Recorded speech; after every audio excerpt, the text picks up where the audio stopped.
انزل الیک، اور اس کے ساتھ ہے وما انزل من قبلک،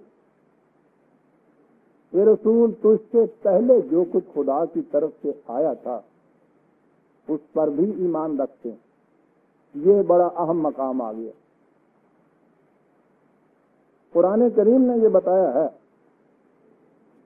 کہ سلسلہ انبیاء کرام جو شروع ہوا ہے وہاں سے لے کر آخر تک جہاں حضور نبی اکرم صلی اللہ علیہ وسلم کی ذات پہ ختم ہوا ہے، تمام انبیاء کرام، دنیا کی ہر قوم میں نبی آتا رہا، ہر ملک میں آتا رہا، ہر زمانے میں آتا رہا۔ ان انبیاء کرام کا سرچشمہ علم ایک واحد خدا، لہذا انہیں جو کچھ دین کے طور پر دیا گیا وہ اصولی طور پر ایک ہی تھا، اس میں کوئی اختلاف نہیں۔ اصولاً دین شروع سے آخر تک ایک چلا آ رہا ہے۔ سورہ الشورى میں ہے 42 42/13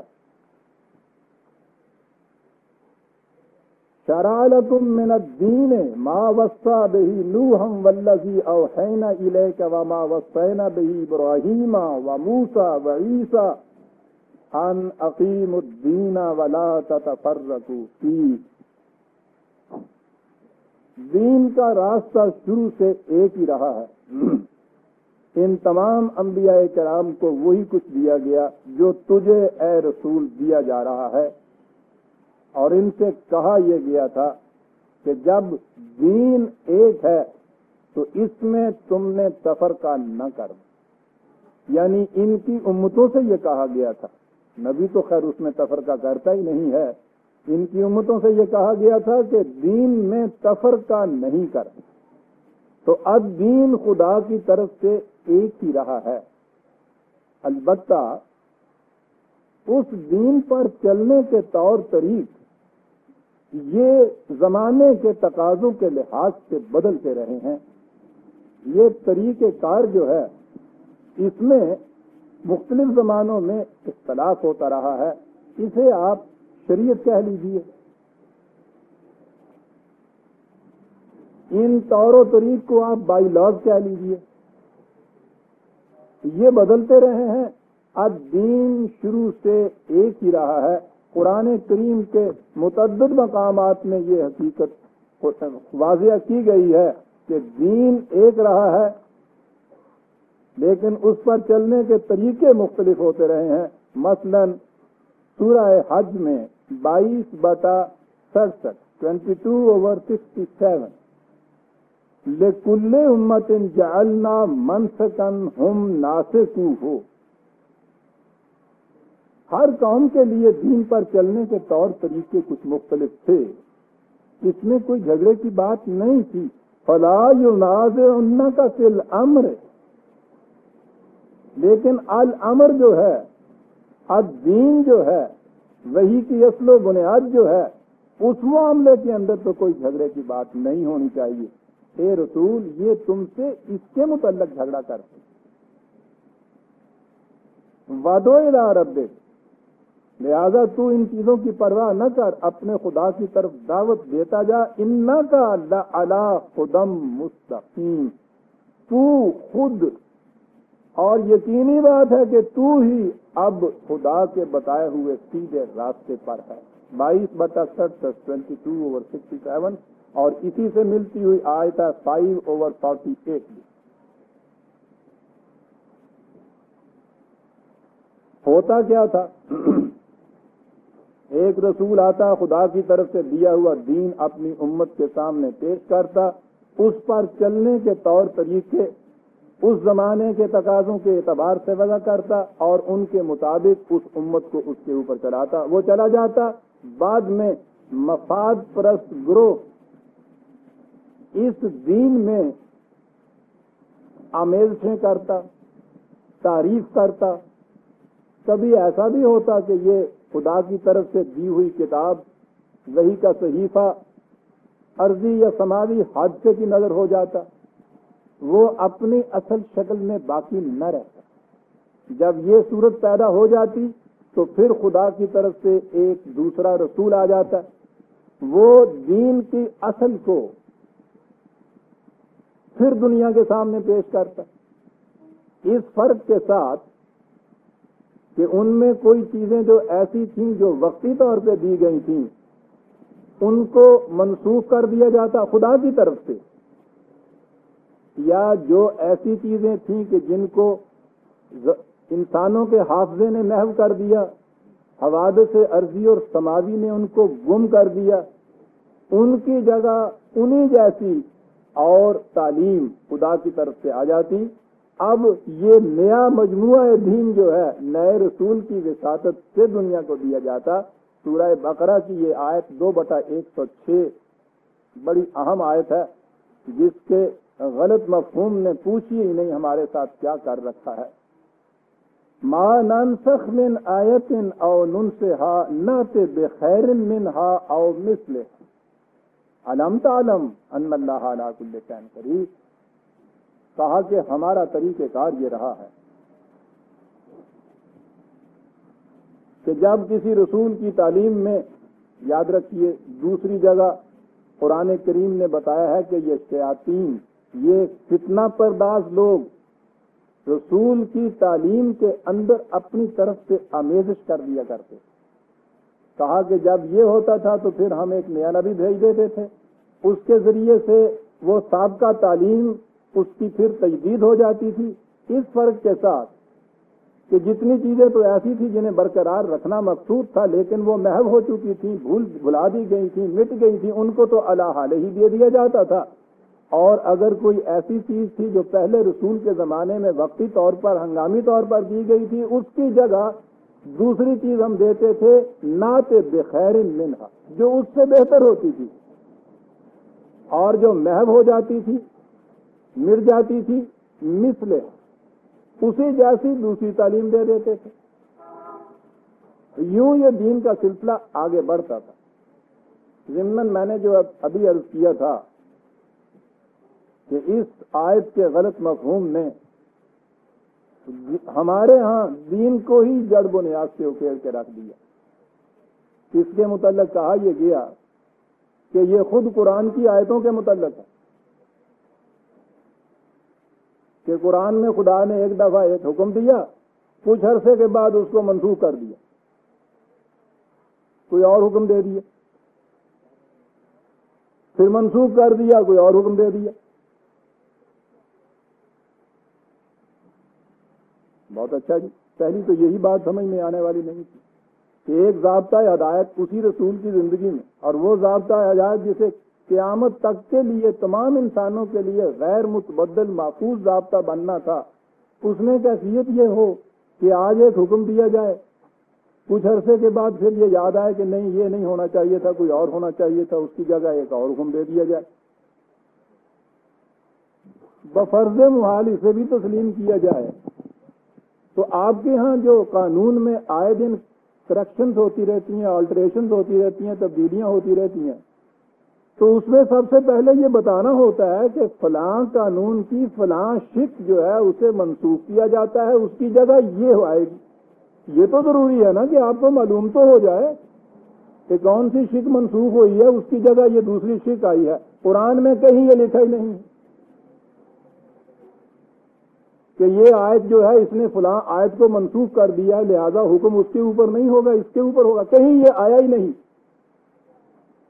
یہ عجیب قسم کی تنصیص ہے، یہ نسخ عجیب ہے کہ بتایا ہی نہیں گیا.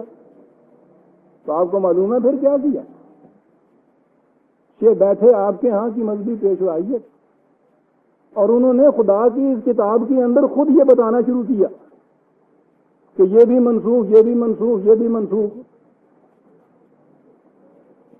اور احکام کی 500 آیات تک کو منسوخ قرار دے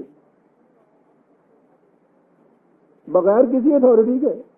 رسول بھی موجود نہیں ہے، رسول نے بھی کسی آیت کے متعلق یہ نہیں کہا کہ یہ منسوخ، یہ بھی منسوخ، یہ بھی منسوخ. پھر اس کے بعد آگے سلسلہ چلا، کسی نے کہا کہ نہیں صاحب یہ 500 نہیں. قصہ مختصر یہ میں جب اس آیت پہ آؤں گا تو تفصیل اس کی عرض کروں گا. وہ سمٹتے سمٹتے سمٹتے شاہ ولی اللہ کے زمانے میں 5 آیتیں رہ گئی.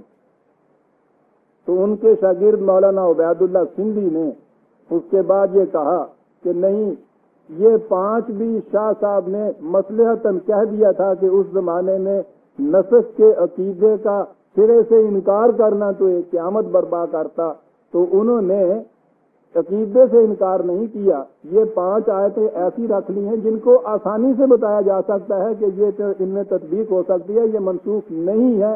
قرآن میں کوئی آیت منسوخ نہیں، لیکن یہ ان کا عقیدہ تھا.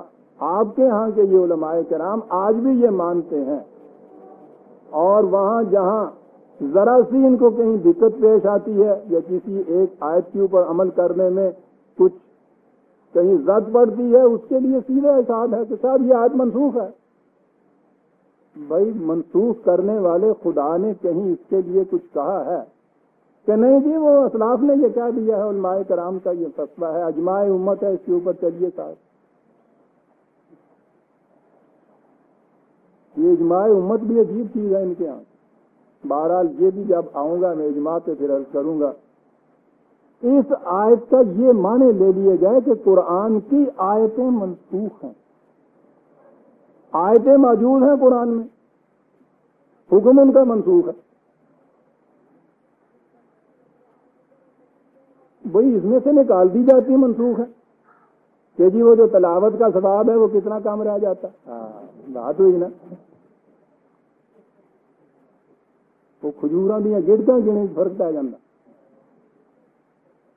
ملاحظہ فرمائی وہ ہیں. ہنسیے نہیں عزیزان من، روئیے اگلی بات سن کے. قرآن کی 500 آیتیں قرآن کے اندر موجود ہے، حکم منسوخ ہے. اور ان کا یہ بھی عقیدہ ہے کہ بعض آیتیں ایسی ہیں جو قرآن کے اندر نہیں ہیں لیکن حکم ان کا موجود ہے. لو قرآن میں آیتیں ہیں حکم منسوخ، بعض آیتیں ہیں جن کا حکم چلتا ہے قرآن میں ہے نہیں. اس قرآن کے متعلق بات ہو رہی ہے. تمت کلمت ربک صدقا وعدلا لا مبدل لکلمات اللہ. تیرے خدا کی بات قانون ضابطہ مکمل ہو گیا صدق اور عدل سے، کوئی اس میں تبدیلی پیدا نہیں کر سکتا. انا نحن نزلنا الذکر وانا لہ لحافظون. ہم نے اسے نازل کیا ہے، ہم اس کی حفاظت کا ذمہ لیتے ہیں. یہ حفاظت کا ذمہ لیا ہوا ان کے عقیدے کے مطابق. عزیزان من، قرآن کریم کا ایک شوشہ تک بھی ہمالیہ پہاڑ کی طرح محکم اور مستحکم ہے. اس میں نہ کوئی آیت منسوخ ہے، نہ اس میں تعریف ہے، نہ اس میں اضافہ ہے، نہ اس میں حق ہے. اس لیے کہ خدا نے اس کو مکمل کیا، خدا نے اس کی حفاظت کا ذمہ لیا ہوا. میں کہہ یہ رہا تھا اس ضمن میں کہ طریق یہ تھا وحی کا کہ دوسرے رسول کے ذریعے سے پہلے رسول کی وساطت سے آئی ہوئی وحی میں جو آمیزشیں ہو جاتی، تحریف ہو جاتی، ان کو مٹا دیا جائے، ان کو ان کی جگہ جو احکام رکھنے مقصود ہوتے ان جیسے لے آتے. اگر کوئی حکم وقتی طور پہ دیا گیا تھا ان کو اس کی جگہ دوسرا بہتر اس سے حکم دیا جاتا. یہ سلسلہ چلتا آیا تاکہ نبی اکرم صلی اللہ علیہ وسلم کے زمانے میں جب اس سلسلے کو ختم کرنا مقصود ہو گیا. میں ختم نبوت پہ آؤں گا تو عرض کروں گا کہ یہ انقلاب بھی کتنا عظیم تھا نبوت کو ختم کرنے کا. اب بچہ جوان ہو گیا تھا، اسے کسی انگلی پکڑ کر چلانے والے کی ضرورت نہیں رہی. اسے صرف زندگی کے موڑوں کے اوپر یہ سائن بورڈ لکھے ہوئے ملنے چاہیے تھے کہ یہ راستہ ادھر جاتا ہے اور وہ راستہ ادھر جاتا ہے. جوان بچے کو آپ کسی وقت انگلی پکڑ کے چلا کے دیکھیے صحیح انارکلی میں وہ کیا کرتا ہے. رسالت محمدیہ صلی اللہ علیہ وسلم احسان ہے انسانیت کے اوپر کہ نبوت کا خاتمہ کر دیا. اب کسی شخص کو حق حاصل نہیں ہے کہ مجھ سے یا آپ سے آ کے یہ کہے کہ خدا نے مجھے یہ کہا ہے تم یہ مانو. خدا اب کسی سے کچھ نہیں کہے گا. کتنی بڑی آزادی دے دی ہے اس نے انسانیت سے. اس کے بعد یہ ہے ضابطۂ قوانین، اس کو سوچو سمجھو، جی میں آئے مانو، جی میں آئے نہ مانو۔ کسی انسان کو اب حق حاصل نہیں ہے کسی انسان سے اپنے کسی قول کو یہ کہہ کے منوائے کہ خدا نے ایسا کہا۔ لیکن میں نے عرض کیا کہ پھر ما انزل من قبلک پر ایمان کیا؟ ایمان یہ کہ یہ سلسلہ یوں چلا آیا اپنے اپنے وقت کے اوپر۔ یہ تمام انبیاء کرام خدا کی طرف سے ہی دین لائے تھے۔ ایک تو یہ دیکھیے کہ اس میں کشادہ نگہی اور رواداری کی وسعتیں کتنی پیدا ہو گئیں۔ قرآن کہتا ہے کہ دنیا کی ہر قوم کے اندر نبی آتا رہا، لہذا دنیا کی کوئی قوم جو اپنے مذہب کے بانی کو یہ کہے، خواہ وہ اسے رسول کہے یا کچھ بھی کہے، آپ اس کے خلاف ایک لفظ نہیں کہہ سکتے۔ قرآن نے کہا ہے کہ ان انبیاء میں سے کچھ تو وہ ہیں کہ جن کا نام ہم نے لے دیا ہے، اے رسول بہت سے ایسے ہیں جن کا ہم نے اس طرح سے ذکر نہیں کیا، لیکن یاد رکھو دنیا کی ہر قوم میں نبی اور رسول آتے رہے۔ اس لیے لا نفرق بین احد من رسل، ہمارا ایمان قرآن کی روح سے، ہم ان کے نبی ہونے کی جہت سے ان میں کسی قسم کی تفریق نہیں کرتے۔ اس لیے دنیا کی کوئی قوم اگر یہ کہتی ہے کہ ہمارے مذہب کا یہ بانی تھا، ہمیں ماننا ہوگا کہ یہ خدا کی طرف سے نبی ہو سکتا ہے۔ ہم اس کے احترام میں اور رسول اللہ صلی اللہ علیہ وسلم کی نبوت کے احترام میں کوئی فرق نہیں کر سکتے قرآن کی روح سے، بلکہ پہلے انہیں ماننا پڑے گا، کیونکہ زمانے کے اعتبار سے وہ پہلے آئے ہوئے ہیں، اور آخر میں جا کے آپ کو اپنے رسول کو ماننا ہوگا۔ آپ مسلمان نہیں ہو سکتے تا وقت کہ حضرت عیسیٰ علیہ السلام کو بھی خدا کا نبی نہ مانے اور خدا کا رسول نہ مانے۔ پھر دوسری چیز جو ہے من قبلک پر ایمان لانے کے، اس کے معنی یہ ہیں کہ یہ انبیاء کرام اپنے اپنے وقتوں میں آئے، انہوں نے خدا کا یہ نظام پیش کیا، ان کی قوموں نے اس نظام پہ عمل کیا، بعض قومیں ان کے مخالفین نے اس کی خلاف ورزی کی، ان کے نتائج دنیا نے دیکھ لیے۔ جس قوم نے اس ضابطے پر، اس نظام پر عمل کیا، اس کی زندگی کی خوشگواریاں بھی تاریخ کے اوراق میں محفوظ ہیں۔ جنہوں نے مخالفت کی تھی ان کی تباہیاں، ان کی بربادیاں بھی وہاں مشہود طور پہ سامنے آ جاتی ہیں۔ من قبلک پر ایمان لانے کے معنی یہ ہیں کہ اصولی طور پر یہی نظام، یہی دین شروع سے آتا رہا ہے، تاریخ اس کی شاہد ہے، اور قرآن نے ان تاریخی شواہد کو اپنے دامن میں محفوظ بھی کر لیا ہے۔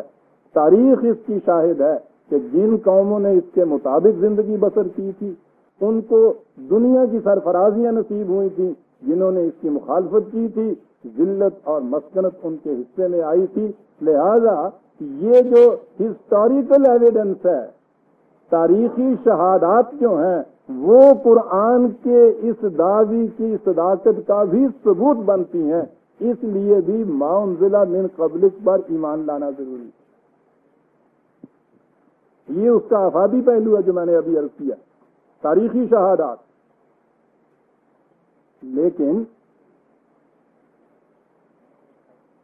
اس سے پہلے جتنی بھی آسمانی کتابیں آتی رہیں، ان میں سے کوئی کتاب کسی مذہب والے کے پاس اس کی اپنی اصلی شکل کے اندر موجود نہیں ہے۔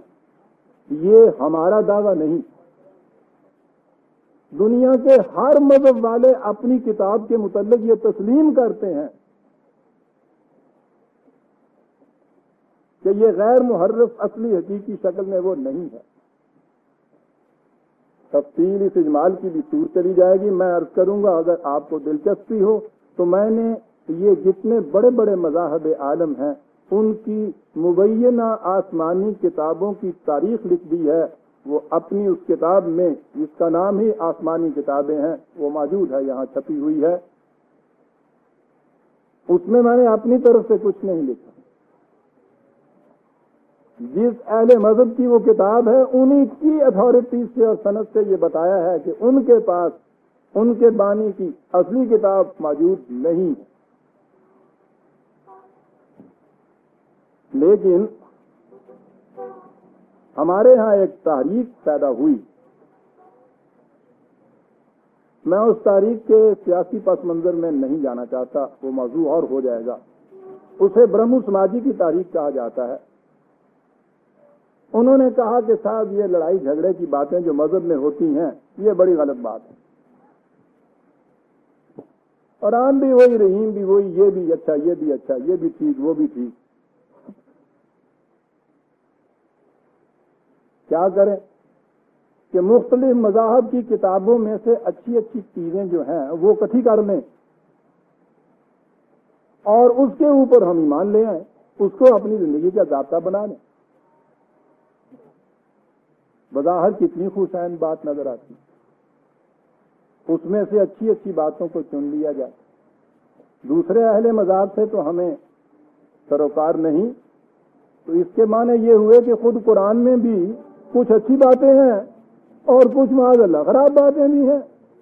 اچھی اچھی اس میں سے بھی چن لی جائیں اور یوں وہ اکٹھا کر دیا جائے اس کو. اس کا نام برہمو سماجی مذہب. بنگال میں یہ چلا. راجا رام موہن رائے اس کا بانی تھا. چل سکتا ہی نہیں تھا، چلا ہی نہ. کچھ ایک سوسائٹی سی قائم ہو گئی جیسے تھیوسافیکل والوں کی ہوتی ہے. غلط تصور تھا، اپنی موت مر رہا تھا کہ وہاں ایک سیاسی مسلک نے مولانا ابوالکلام آزاد مرحوم کو اس چیز کے اوپر آمادہ کیا کہ وہ اسی برہمو سماجی دین کو، تصور کو اسلام کی حیثیت سے پیش کریں. انہوں نے اپنی تفسیر ترجمان القرآن، اس کے شروع میں سورہ فاتحہ کی تفسیر کو 250 پر لکھی ہے. اس میں تصور ہی یہ دیا ہے کہ خدا کی طرف سے جو دین آیا تھا ہر اہل مذہب کے پاس اپنی سچائیوں کے اعتبار سے موجود ہے. قرآن کہتا ہے کہ اگر تم اپنی کتابوں کی سچائیوں کے اوپر عمل پیرا ہو جاؤ تو میرا کام ہو گیا. چلیے صاحب، بڑی تفصیل سے اس میں یہ کچھ کہا گیا ہے. میں نے کہا ہے نا کہ میں اس کے بھی سیاسی پس منظر میں نہیں جانا چاہتا. اتنا ہی عرض کرنا چاہتا ہوں، یہ وہ میدان تھا جس میں میں خود موجود. بطور تحدیث نعمت عرض کروں گا کہ اس تفسیر کے خلاف سب سے پہلے جس نے آواز اٹھائی تھی وہ آپ کا یہی دائی تھا.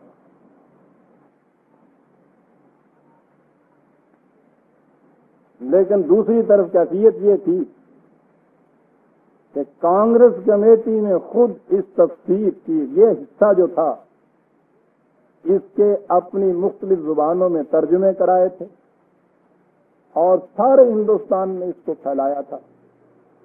اور گاندھی جی نے اس کو خاص طور پہ اچھی بات دی تھی اور کہا تھا کہ ہندوستان میں تمام مذاہب والے مل کے چونکہ ایک قوم بنتے ہیں، اس لیے یہ مذہب کی بنا پہ جو آئے دن جھگڑے ہوتے رہتے ہیں اس کا حل یہی ہے جو مولانا صاحب نے فرما دیا.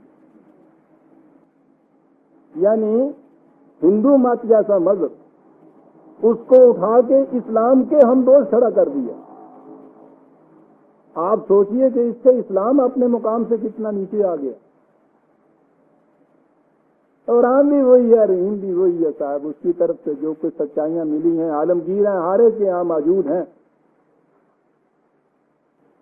عرض کروں گا اس کے بعد کہ اس کے پھر نتائج کتنے دور رس تھے.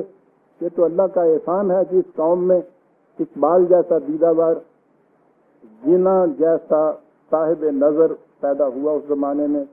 میں پھر یہ عرض کروں گا بطور تحدیث نعمت مجھے بھی توفیق ہوئی اس میں کچھ حصہ لینے کی. طلوع اسلام نے اس دور میں جو کام کیا ہے اس کی فائلیں اس کے اوپر شاہد ہیں. بہرحال یہ جو تصور آ رہا تھا کہ جس سے اسلام اپنی جڑ بنیاد سے اکھڑ رہا تھا کہ تمام مذاہب کی اچھی اچھی باتیں لے کے اور ان کا ایک مجموعہ بنا کے ایک نیا دین قائم کیا جائے، یہ وہیں ختم ہوا. دلیل اس کی یہی دی جا رہی تھی کہ خدا نے ہر قوم کے اندر ہادی بھیجا، ہر قوم میں ایک نبی بھیجا، ہر قوم میں رسول بھیجا. جب خدا کی طرف سے وہ آیا تو پھر ٹھیک ہے، وہ جو تعلیم لایا تھا وہی تعلیم خدا کی تعلیم ہے، تم اعتراض کیوں کرتے ہو؟ اعتراض یہ تھا کہ جس خدا نے ہمیں یہ بتایا ہے کہ اس نے ہر قوم کے اوپر نبی اور رسول بھیجا تھا، اسی خدا نے ہی ہمیں بتایا ہے کہ ان نبی اور رسولوں کی وحی جو تھی اپنی اصلی شکل میں موجود نہیں رہی تھی دنیا کے اندر۔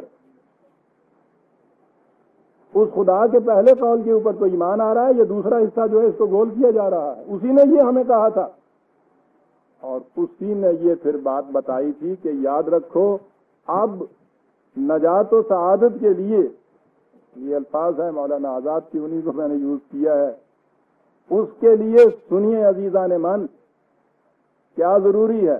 تمام اہل مذاہب سے یہ کہا جا رہا ہے والذین آمنوا وعملوا الصالحات وآمنوا بما نزل علی محمد وهو الحق من ربهم، یہ وہ لوگ ہیں ایمان لاتے ہیں، اعمال صالحہ کا ایمان لاتے ہیں اس کے اوپر جو محمد پر نازل کیا خدا ہے۔ یہ وہ تو عالم الغیب ہے، اسے تو معلوم تھا کہ برہمو سماجی تصورات نکلنے ہیں، اسے پتا تھا کہ قرآن کی یہ تفسیر ہونی ہے، اس نے یہاں اس چیز کو مبہم رہنے نہیں دیا ہے، یہ نام لے دیا ہے یہاں۔ یہ دیکھیے قرآن کا اعجاز برادران عزیز،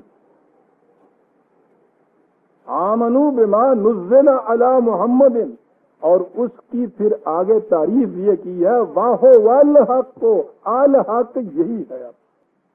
لہذا 47/2 47/2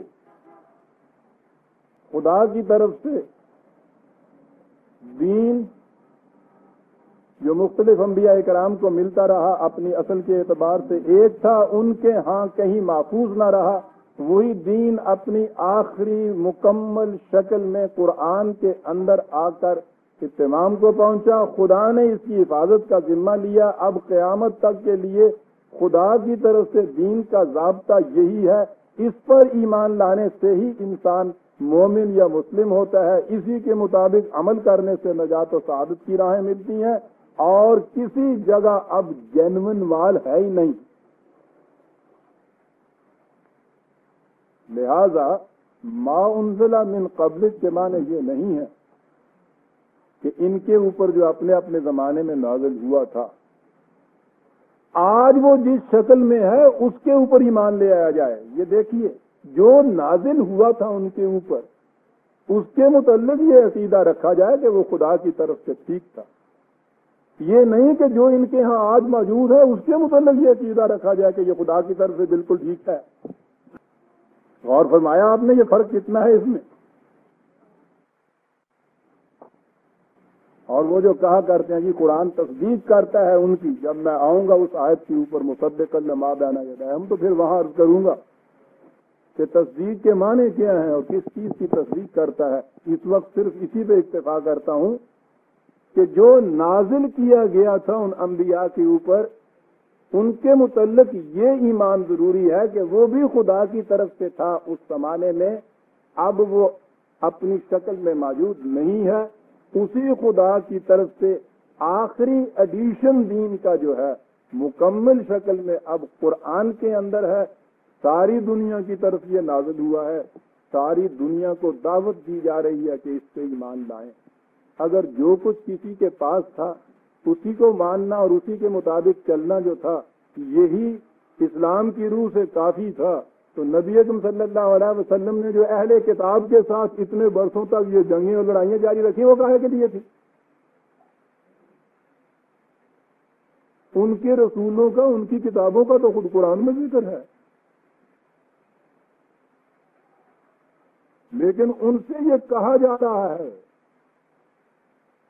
کہ ایمان لاؤ تم خدا پر، یہی وہ اہل کتاب ہے خدا پر ایمان کے معترف ہے، نبی پر ایمان رکھتے ہیں، نبی کی کتاب پہ ایمان رکھتے ہیں، ان سے تقاضا اور مطالبہ کیا جاتا ہے